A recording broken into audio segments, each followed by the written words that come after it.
Rapidamente eu quero trazer uma palavra de edificação ao teu coração, ao teu espírito. Algo que Deus colocou no meu coração de maneira bem rápida. Agradecemos a presença aqui, visitantes nessa manhã. Que a bênção do Senhor seja sobre a tua vida, em nome de Jesus. E algumas das canções que nós cantamos aqui tem muita ligação com a meditação rápida que eu quero fazer aqui, uma palavra que Deus colocou no meu espírito. O Senhor nos deu uma palavra aqui na casa para esse ano. Essa palavra que vai reger a nossa caminhada é como uma indicação de como vamos estar vivendo, como vamos nos mover nesse ano aí de 2026. 2026 para nós aqui é um tempo de avançar e prosseguir no sobrenatural. Diga isso, um tempo de avançar e prosseguir no sobrenatural. Eu creio que quando nos referimos à questão de sobrenatural, viver no sobrenatural, viver o sobrenatural de Deus, parece muitas vezes até fácil falar sobre isso, é fácil de escutar, mas eu creio que é um pouco difícil você ter uma experiência prática com isso. E experimentar verdadeiramente algo da parte do Senhor que vai além dessa esfera natural que nós vivemos. Deus deseja que eu e você vivamos verdadeiramente numa dimensão, num nível bem acima daquilo que é natural, para alcançarmos aquilo que Ele tem de maneira extraordinária para as nossas vidas. Diga ao seu vizinho, Deus deseja que você viva bem além do natural. Agora, a Bíblia nos dá o registro de tantas experiências completamente sobrenaturais, tanto no Velho Testamento como no Novo Testamento. Quando nós estudamos lá o Velho Testamento, você vê muitas coisas criativas que vêm do Senhor, o Senhor intervindo na atmosfera, no ambiente. Há momentos em que o sol parou, os céus se abriram, veio chuva em tempos de seca, o mar vermelho se abriu, o Jordão se abriu, coisas que são bem além do nosso aspecto natural. Agora, quando nós vamos para o Novo Testamento, você vai ver um outro nível de milagres. Acontecem muitas curas e ressurreição de mortos. Mas é o mesmo poder de Deus operando em todos os aspectos. Agora, você pode pensar, por que essas coisas ficaram registradas na Bíblia? Porque o Senhor permitiu a homens inspirados narrar essas experiências. Talvez alguns pensam que é só simplesmente para conhecer a história bíblica, aquilo que aconteceu lá no Antigo Testamento, no Novo Testamento, mas eu creio que essas coisas foram deixadas escritas, não simplesmente para que nós tenhamos um conhecimento histórico disso, mas que acima de tudo, a nossa fé seja ativada para alcançar as mesmas coisas que aquelas pessoas alcançaram. Diga ao seu vizinho, você sabia que o Senhor é o mesmo ontem, hoje e será eternamente? Então todas as coisas que nós vemos que aconteceram aqui, em termos de milagres, em ambiente, atmosfera, o Senhor intervindo em pessoas, ressuscitando mortos, está à nossa disposição hoje. E o Senhor quer que nos movamos dessa forma. E eu creio que 2026 é um ano para nós vermos o sobrenatural. Deus é poderoso e Ele opera dentro daquelas coisas que parecem impossíveis. Então essas coisas foram deixadas a nós para nos motivar a fé, para ativar a fé em nós e para entender que para Deus não existem possibilidades. Para Ele tudo é possível. Eu quero ler um texto aqui da palavra de Deus, meditar um pouco. Separei alguns versículos aqui para a gente considerar. Mas a primeira referência que eu quero ler aqui, talvez para muitos pareça que não tem muito sentido em relação àquilo que está sendo ministrado, aquilo que eu estou falando. Mas há alguns princípios que o Senhor quer ensinar a você de maneira poderosa nessa manhã. Quero convidar você que abra lá em Números 17, verso 1 a 10. E aqui eu quero tirar alguns princípios que são muito importantes e são totalmente ligados com aquilo que Deus está nos chamando para esse ano. Diga uma vez mais, levanta as mãos e diga assim: 2026 é o ano de avançar e prosseguir no sobrenatural. Vamos à palavra de Deus, diz assim: então disse o Senhor a Moisés: fala os filhos de Israel e toma deles uma vara para cada casa paterna de todos os seus príncipes, segundo as casas de seus pais. 12 varas, e escreve o nome de cada um sobre a sua vara. O nome de Arão escreverá sobre a vara de Levi, porque cada cabeça das casas de seus pais fará uma vara. E as porás na tenda da revelação, perante o testemunho, onde venho a vós. Então brotará a vara do homem que eu escolher. Assim farei cessar as murmurações dos filhos de Israel contra mim, com que murmuraram contra vós. Falou, pois, Moisés aos filhos de Israel e a todos os seus príncipes, e deram-lhes varas, cada príncipe uma, segundo as casas de seus pais, 12 varas. Entre elas estava a vara de Arão. E Moisés depositou as varas perante o Senhor na tenda do testemunho. E sucedeu, pois, no dia seguinte, que Moisés entrou na tenda do testemunho, e eis que a vara de Arão, pela casa de Levi, brotara, produzira gomos, rebentara em flores, e dera amêndoas maduras. Então Moisés trouxe todas as varas de diante do Senhor a todos os filhos de Israel. E eles olharam e tomaram cada um a sua vara. Então o Senhor disse a Moisés: torna a pôr a vara de Arão perante o testemunho, para se guardar por sinal contra os filhos rebeldes, para que possas fazer acabar as suas murmurações contra mim, a fim de que não morra. Quando você pensa aqui em varas, talvez o que vem na tua mente é uma vara recém-cortada de uma árvore, com flores ali, talvez com frutos. Mas aqui no contexto bíblico, a vara nada mais era que um cajado que era usado. Um galho seco de árvore, sem vida, morto há muito tempo. A Bíblia, quando fala de vara, está se referindo justamente a isso. E era usado para subir montanhas, o povo de Israel usava. Nós fomos até Israel certa vez e passamos pelo Egito e subimos lá, exatamente na montanha onde foi recebido os 10 mandamentos. E para subir aquela montanha não era nada fácil.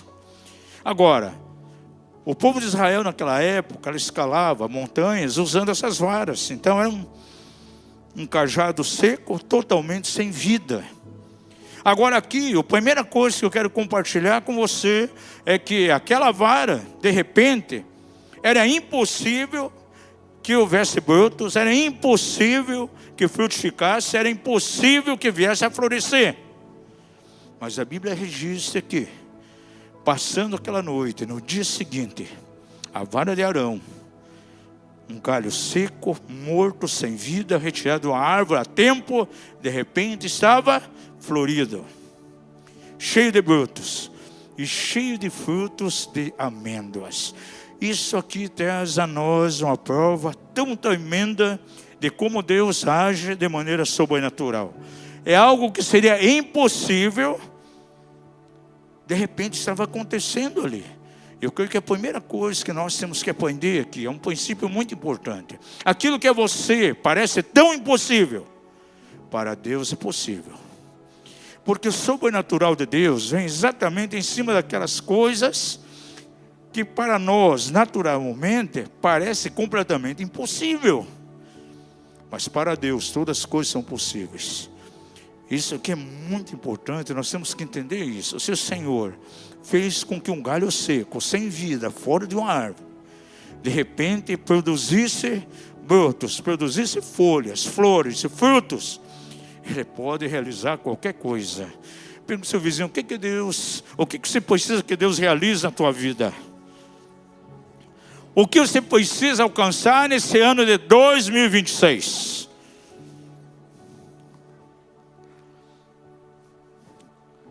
Aqui nós vemos uma figura bem clara, típica, de como o Senhor move de maneira sobrenatural e o poder da ressurreição.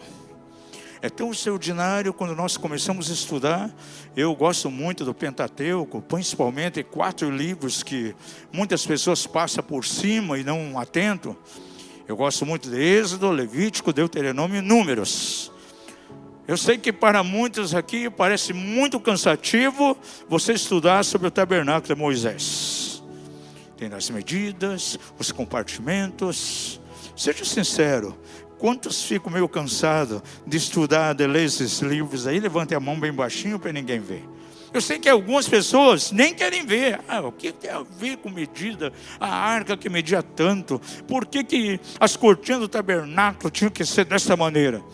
Agora, se você ler as Escrituras, ainda o Pentateuco, como aquele colecionador de pérolas, que procura boas pérolas, e você lê a Bíblia de maneira microscópica, você vai descobrir ali segredos, princípios extraordinários. E se é algo que eu posso ver de maneira tão profunda no tabernáculo de Moisés, é a vida de Jesus.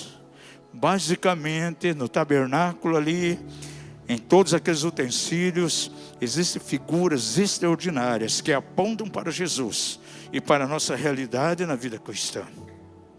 E quando o Senhor dá essa direção para Moisés, pedindo que houvesse ali as 12 varas, era um momento muito importante, porque era um momento de provar quem era quem. Havia murmuração, estavam questionando então o ministério de Arão. E vem ali uma prova.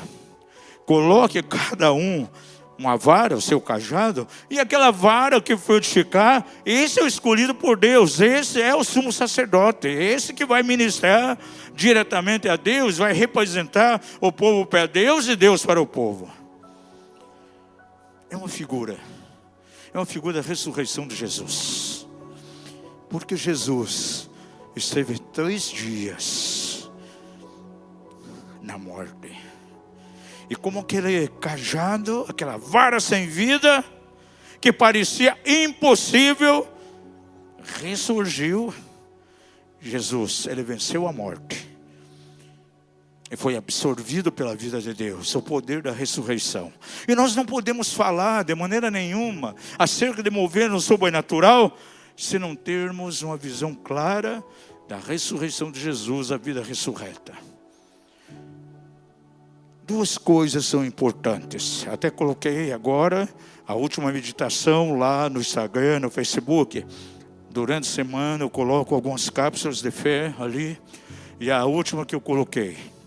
2 coisas importantes. Na cruz o Senhor revelou seu grande amor em nossa direção. Diga ao seu vizinho, na cruz foi revelado o grande amor de Deus na tua direção. Porém, amados, na ressurreição, nós experimentamos a manifestação do poder de Deus. Porque Efésios 1 diz que Jesus estava lá na morte, no sepulcro. Mas o Espírito do Senhor, o Espírito de poder, o Espírito Santo veio sobre ele. E diz que a sobremaneira grandeza de Deus e sobrenatural foi revelado naquele momento, o tirando da morte e trazendo a vida. Se Jesus tivesse mantido na morte, seria simplesmente mais um mártir na história. Quantas pessoas passaram por essa terra, deixaram formas de filosofia de vida, estabeleceram crenças, estabeleceram religiões, mas até o dia de hoje, cada um deles estão lá numa tumba, esperando um dia, um grande julgamento. Confúcio, fundadores das religiões, Hitler, desde a pessoa mais perversa até a pessoa mais ilustre, todos estão na morte. Pessoas que fizeram bem, Madre Teresa de Calcutá, ela não teve poder de ressuscitar. Ninguém foi como ele, somente Jesus pôde experimentar o poder da ressurreição. E é impressionante quando nós lemos lá Isaías 53, quando diz que todo o mal que era para vir sobre nós, toda doença, toda enfermidade, toda miséria, toda insegurança, toda orfandade, Jesus carregou sobre si e morreu dessa forma. Porém, ressuscitou com a novidade de vida, com um corpo glorificado, para nunca mais morrer. Veja o paralelo aqui entre a morte de Lázaro e a morte de Jesus. Lázaro morreu, um pecador, morreu, ressuscitou, mas continuou com a vida mortal. E quem sabe com vida pecaminosa. Mas Jesus foi diferente. Ele leva os meus pecados, as minhas iniquidades, os teus pecados, as tuas iniquidades. Ressuscita em novidade de vida, com o corpo glorificado, para nunca mais pecar. Eu não posso falar em mover sobrenatural se eu não tenho a visão da ressurreição de Jesus. Nós temos que ter um equilíbrio muito grande na vida cristã. Eu vejo que alguns pregadores enfatizam muito a morte, morte, morte, você tem que morrer, e morre para isso, morre para aquilo, e morte, morte, morte. Mas nós temos que levar uma mensagem de esperança, uma mensagem completa. Enfatizamos sim a morte de Cristo, a morte com Ele. Mas é muito importante você enfatizar a ressurreição também. Porque você só pode reinar em vida, você só pode ter uma vida vitoriosa se você reconhece de fato o poder sobrenatural da ressurreição de Jesus. Diga ao seu vizinho: Jesus morreu pelos teus pecados, mas Ele ressuscitou para que você experimente o poder dEle e viva acima daquilo que é natural.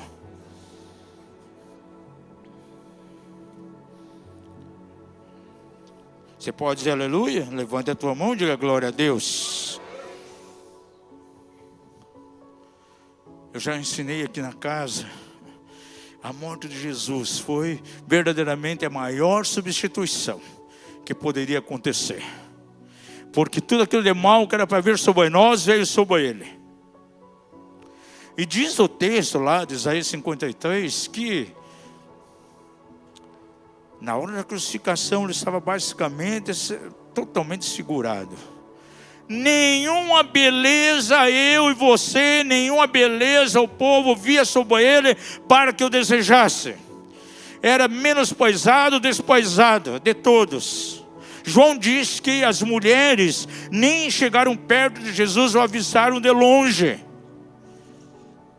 Foi exatamente dessa maneira que Jesus morreu. Mas aquele que foi desprezado dos homens, rejeitado dos homens, para Deus se tornou a principal pedra de esquina, que dá verdadeiramente sustentação e guia para toda uma construção. Aqui há o segundo princípio, muito importante que você tem que entender.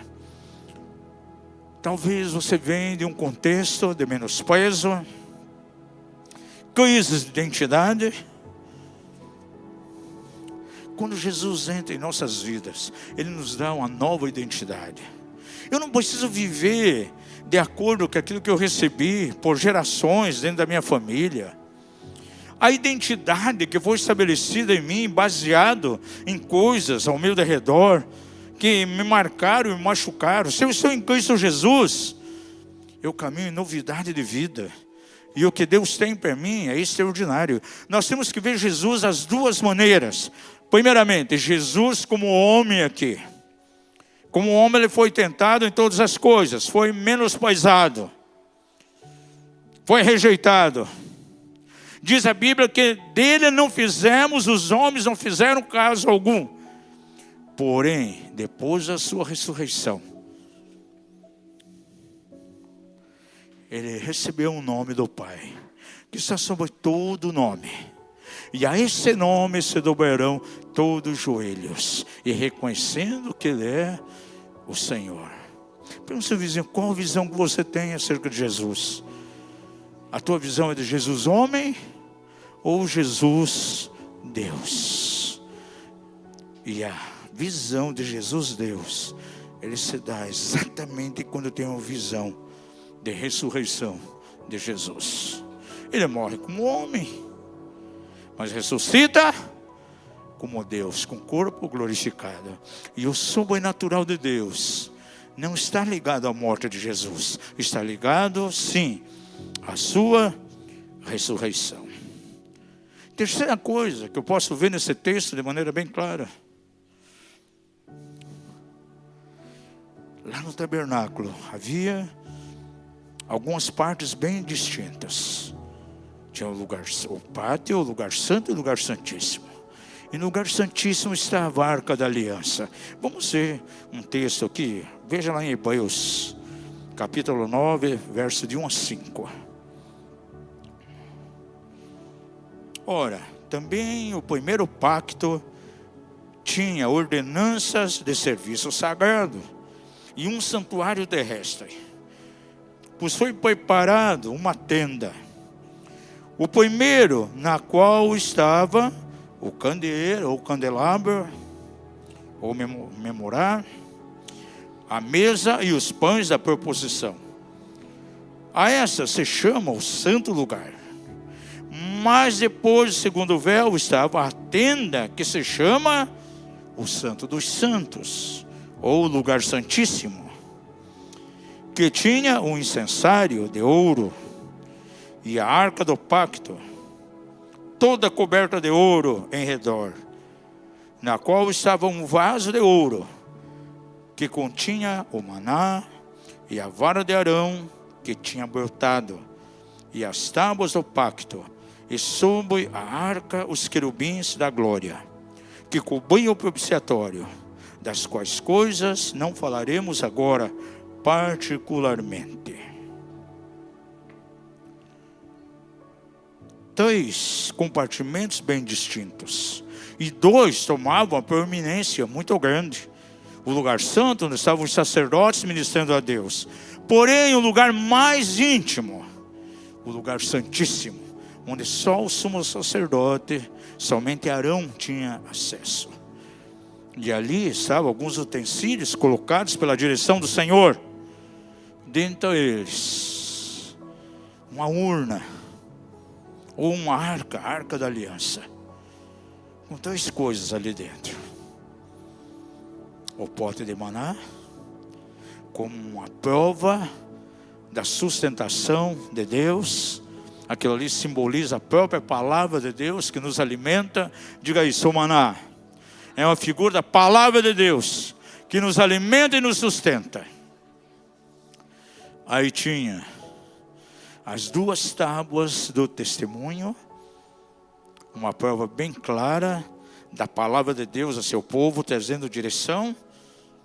Mas tinha também algo muito especial ali.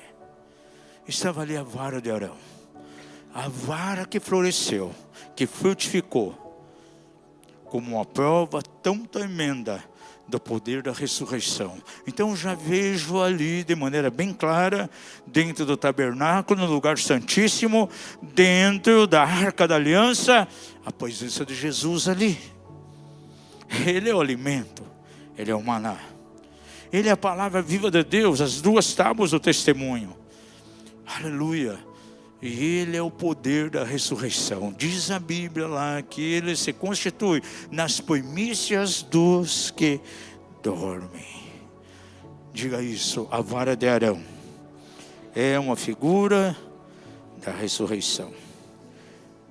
E a Bíblia, ela fala para nós de maneira muito clara aqui, algo que nós possamos entender acerca do poder que há na revelação da ressurreição de Jesus. Por exemplo, Romanos capítulo 1, 2, 4. Vamos ler isso. Acerca de seu filho, que nasceu da descendência de Davi, segundo a carne, e que com poder foi declarado Filho de Deus, segundo o Espírito de Santidade. Através do quê? Coloca o texto aí. Pela ressurreição dos mortos. Vamos dizer juntos. Jesus, declarado Filho de Deus, em poder, segundo o Espírito de santificação. Através do quê? Através da ressurreição. Jesus Cristo nosso Senhor. Porque, pode deixar o verso aí, se não houvesse ressurreição, ele não teria sido declarado Filho de Deus em poder. Veja como isso aqui é importante para nós. Pela ressurreição dentre os mortos, ele foi declarado Filho de Deus com poder. Então, quando foi Jesus declarado Filho de Deus com poder? Quando ele experimentou o poder da ressurreição e veio a vida. Se Jesus não experimentasse a ressurreição, estaria morto e automaticamente o Espírito Santo não viria. Veja que a manifestação do poder de Deus, a manifestação do poder do Espírito Santo tem muito a ver com a ressurreição. Porque lá em Atos 2, que quando Jesus foi recebido, após a ressurreição, diz a palavra, o Espírito Santo foi derramado. Em Atos 2 nós vimos aquilo que aconteceu. E diz que o Espírito Santo não tinha sido dado porque antes Jesus não havia sido glorificado. Diga isso, levante uma das mãos e diga, a ressurreição deu-se a glorificação de Jesus e fez com que o Espírito Santo viesse. Se não houvesse ressurreição, o Espírito Santo não viria. E automaticamente, nem eu nem você experimentaríamos o poder de Deus. Então, vivendo o sobrenatural, eu tenho que ter a revelação de Cristo ressurreto. E aí vão entender que para Deus não existe impossível. E todas as coisas são possíveis. Há um texto aqui que tem que explodir dentro de nós, porque não temos muita compreensão sobre ele. Vou pedir que seja colocado aqui Romanos 8:11.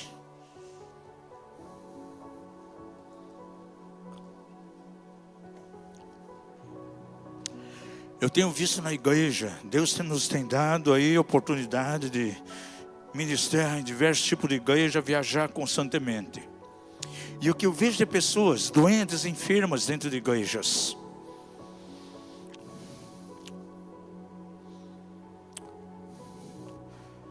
E a maior parte delas vivem dessa maneira, porque não consegue captar, não consegue ter uma revelação do poder que há na vida ressurreta de Cristo em nós. Porque há uma visão muito limitada acerca da ressurreição. E esse texto deixa algo bem claro diante de nós. E essa revelação ela tem que explodir no teu espírito hoje. E você vivenciar a verdade que esse versículo traz a nós. Diz a palavra do Senhor o seguinte: e se o Espírito daquele que dos mortos ressuscitou a Jesus habita em vós, aquele que dos mortos ressuscitou a Cristo, há de vivificar também os vossos corpos mortais pelo seu Espírito que em vós habita. Vamos ler isso aqui e vamos colocar na primeira pessoa. Diga assim: e seu Espírito daquele que dos mortos ressuscitou Jesus habita em mim, aquele que dos mortos ressuscitou a Cristo Jesus há de vivificar também o meu corpo mortal, pelo seu Espírito que habita em mim. E eu tenho certeza nessa manhã que poucos aqui captaram o espírito, o sentido dessa verdade. Você pode chegar para mim e dizer: ah, apóstolo, é verdade, eu creio nisso.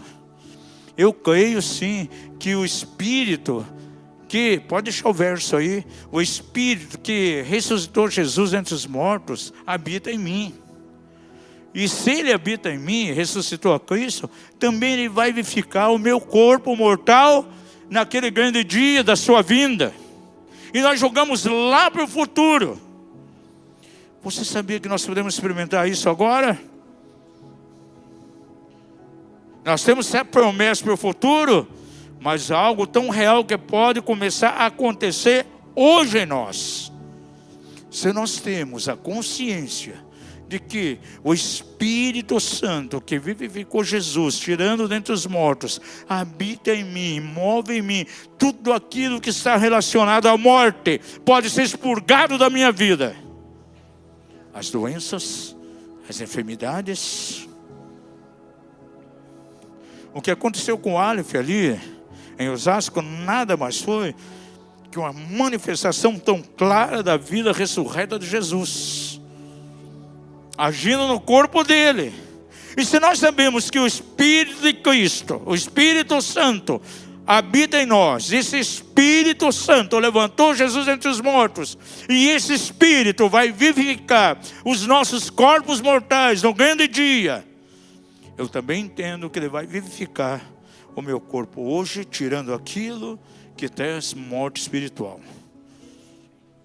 Doença, enfermidade, mal-estar. Isso não está na agenda de Deus para as nossas vidas, gente. Se Jesus estava ali naquele túmulo, e diz a Bíblia lá em Efésios 1, que a super grandeza do seu nome, do seu poder, se manifestou naquele momento, tirando Jesus dentre os mortos e colocando a destra de Deus. Eu fico imaginando muitas vezes o ruído que pode acontecer ali, tirando ele da morte. E diz lá o texto: o mesmo poder opera em nós, aqueles que creem. Levante as suas mãos aí aos céus e diga glória a Deus. Pense um pouquinho comigo. O que você julga impossível que possa acontecer na tua vida? Talvez seja no aspecto familiar, no aspecto do teu trabalho, quem sabe na tua área econômica. Talvez está passando uma crise violenta na tua saúde. Saiba que o Espírito que vivificou a Jesus, tirando dos mortos, Ele pode vivificar em nós tudo aquilo que está morto. Talvez sonhos, aquilo que você planejou para 2025 que não aconteceu. No dia 1º de janeiro de 2025, você estabeleceu metas, planos diante do Senhor. Passou 3 meses, 5, 6, 1 ano. Não aconteceu nada.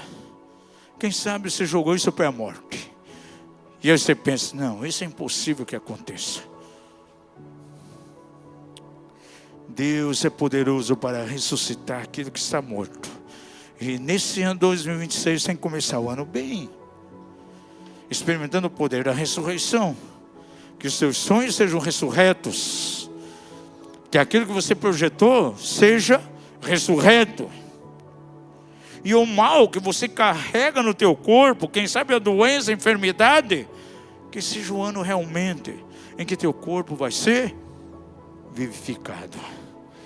Aleluia, porque se o Espírito Santo que vivificou Jesus, tirando dentre os mortos, habita em nós, Ele vai nos dar um corpo de glória, não somente naquele dia, mas algo começa a acontecer já agora.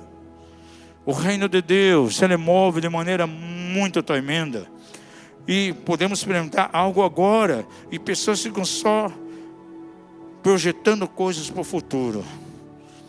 um dia acontecerá isso, um dia vai ocorrer isso. Não. Temos que experimentar agora. E 2026 tem muito a ver com o sobrenatural de Deus. Quantos profetas de Deus, balizados, homens e mulheres que ouvem a Deus, que têm um coração voltado para o Senhor, têm recebido impressões proféticas. E isso tem testificado no coração de muitos apóstolos e profetas.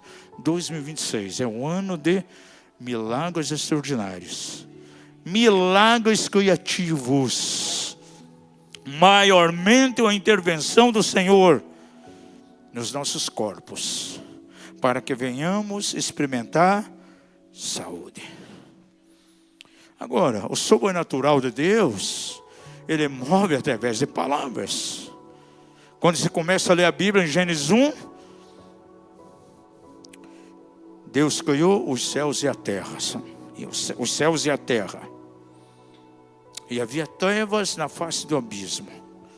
E começa todo um processo de restauração, porque muitas vezes as pessoas leem Gênesis e principalmente os 2 primeiros versículos, tem uma confusão na mente.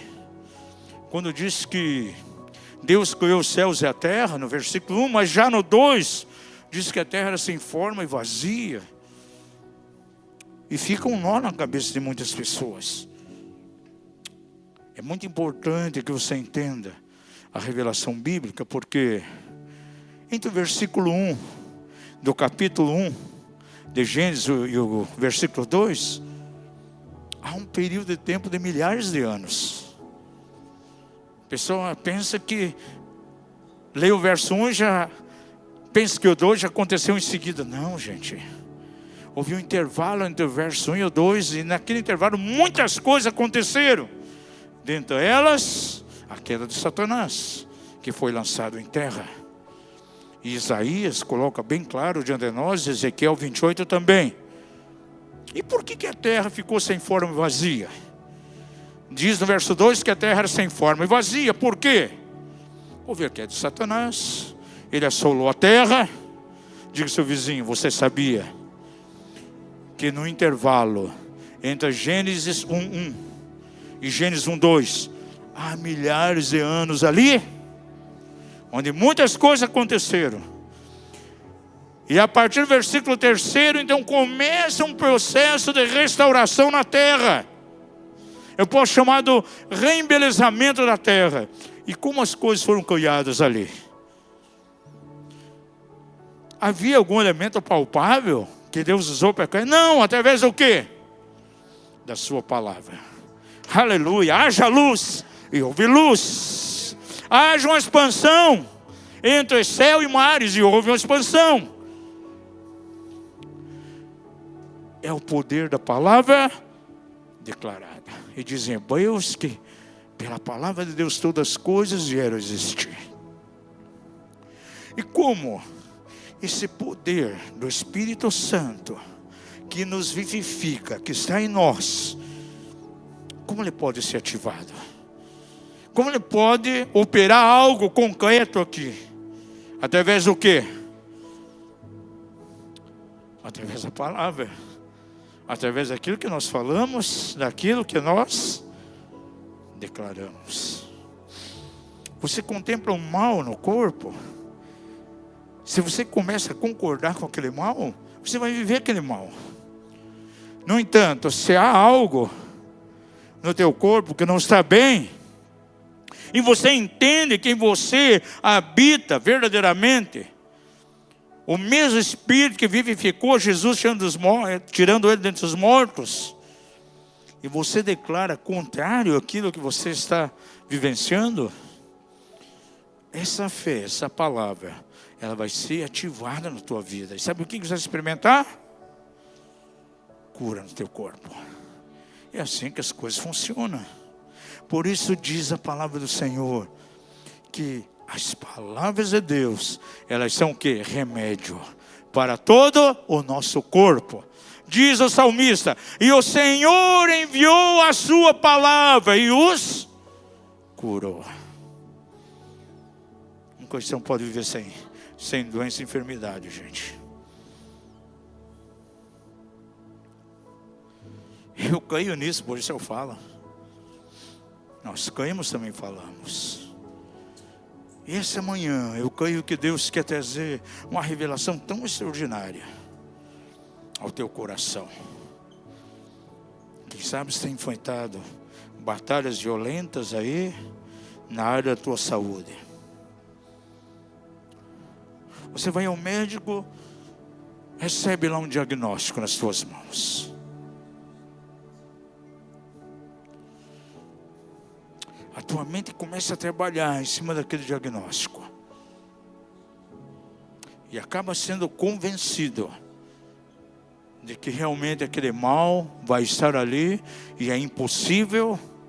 Gente, nós temos que realmente permitir que o poder do Espírito Santo seja ativado em nós. Vamos colocar a nossa fé em ação, em nome de Jesus. O poder que tirou Jesus dentre os mortos habita em mim, Ele pode me vivificar. É isso que bota o texto lá de Romanos novamente. Isso nós temos que experimentar de maneira prática. O versículo de Romanos que nós acabamos de ler. Essa é uma palavra que você tem que realmente vivenciar, declarar. Põe lá Romanos 8:11, por favor. Isso. Essa é uma palavra que tem que estar viva no teu coração a cada dia. Glória a Deus pela medicina. A medicina é um sacerdócio. Lucas era médico.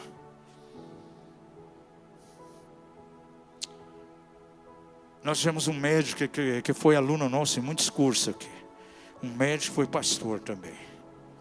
O Dr. Verde. Foi para a glória. Um dia ele chegou para mim e disse assim: olha, no meu consultório vem muitas pessoas doentes. E eu faço diagnóstico e muitas vezes eu vejo que o problema dela é mais espiritual do que físico. Não há algo patológico. Aí ele disse assim: sabe o que eu faço com as pessoas?